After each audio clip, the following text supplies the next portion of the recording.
Escravo não tem herança.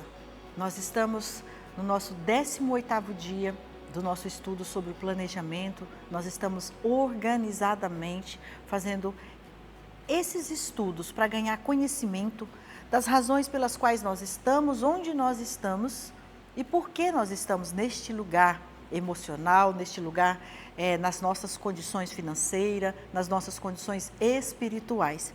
E hoje nós vamos falar um pouquinho sobre a questão da herança, do tomar posse da herança, porque nós estamos numa série dentro do nosso bloco de estudo sobre a sabedoria na administração das nossas finanças.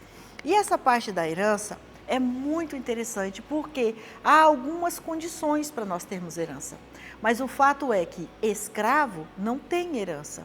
Aqui eu quero trazer como referência a palavra do Senhor que está em Gálatas, no capítulo 3, o versículo que eu quero ler do capítulo 3 é o 18, que diz assim: pois se a herança provém da lei, já não provém mais da promessa, mas foi pela promessa que Deus a concedeu gratuitamente a Abraão. Então veja, nós sabemos que o Senhor, Ele disse que Ele fez Abraão como o pai de todas as nações. Então chegou em nós.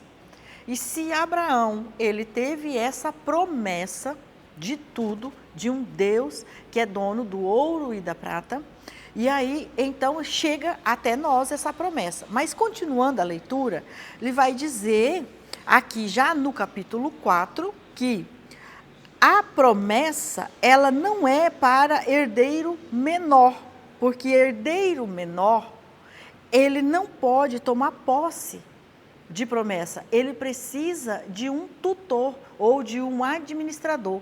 Então, o nosso estudo de hoje, ele vai tratar da seguinte condição: você só vai viver as promessas de Deus se você se posicionar como filho.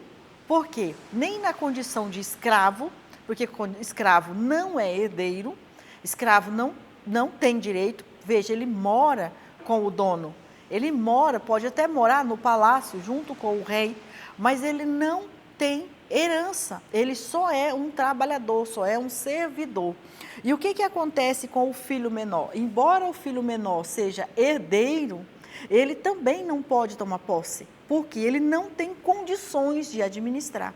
Aqui, nesse estudo, a proposta de hoje é nós ganharmos, então, essas ferramentas do que é que está faltando no nosso posicionamento para nós nos colocarmos na condição de filhos e não de filhos menores, mas na condição de filhos adultos, de filhos com maturidade, que tenha condições de receber esses bens, essa herança, essas condições para dar sequência naquilo que o pai estava gerando, naquilo que o pai estava condicionando para as gerações futuras. Não há como um pai pensar em deixar uma herança para um filho que não tem condições de administrar, para deixar para um filho que não consegue fazer com que o patrimônio seja próspero, com que haja uma continuidade naquilo que havia sendo projetado. Então, o Senhor, o nosso Deus, quando Ele nos fez filhos, Ele diz assim, no capítulo 4, versículo 9, Ele diz assim: agora, pois, que já conheceis a Deus, ou melhor, sendo conhecidos por Ele. Então, nós nem fomos até Deus. Antes que nós fôssemos, Ele já veio até nós. Como podeis voltar a esses princípios elementares fracos e pobres, aos quais de novo quereis servir? Então, aqui é um questionamento dizendo assim: eu já fui até vocês, eu já encontrei vocês, eu já paguei um preço por vocês para tornar vocês filhos, e vocês ainda querem trabalhar apenas na servidão, em vez de trabalhar naquilo que eu já deixei para vocês como herança. E ele segue: guardai dias, meses, tempos e anos, está no versículo 10 do capítulo 4. Então, veja que o que nós estamos fazendo aqui nesse tempo de estudo, é realmente assim um fundamento da palavra, um princípio que nós devemos cumprir, examinar a nós mesmos, avaliar os nossos resultados, procurar o porquê nós estamos nessas condições, quais são as coisas que nós precisamos transformar na nossa mente, quais são aquilo que nós temos realmente fracassado porque não temos feito a nossa parte.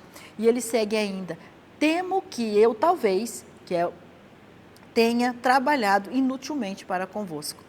Esse é o versículo 11 do capítulo 10. Então aqui Paulo, quando escreve ali para os Gálatas, ele está dizendo tudo isso, trazendo à memória deles essas condições. E ele ainda diz no final que até ele estava preocupado de ter trabalhado inutilmente, porque quem trabalha como escravo não tem benefício nenhum. Então fica com essa palavra de hoje para você fazer aí a sua avaliação. O nosso tema de hoje é prosseguir com maturidade dentro da palavra de Deus, para nós assumirmos a nossa condição de filhos, receber a nossa herança, viver as nossas promessas e de maneira nenhuma trabalhar como escravo ou até mesmo como filho, mas numa condição de infantilidade, a não ter condições emocionais, condições espirituais, condições intelectuais de assumir aquilo que é nosso por direito e viver a vida que Deus fez para nós. Amém?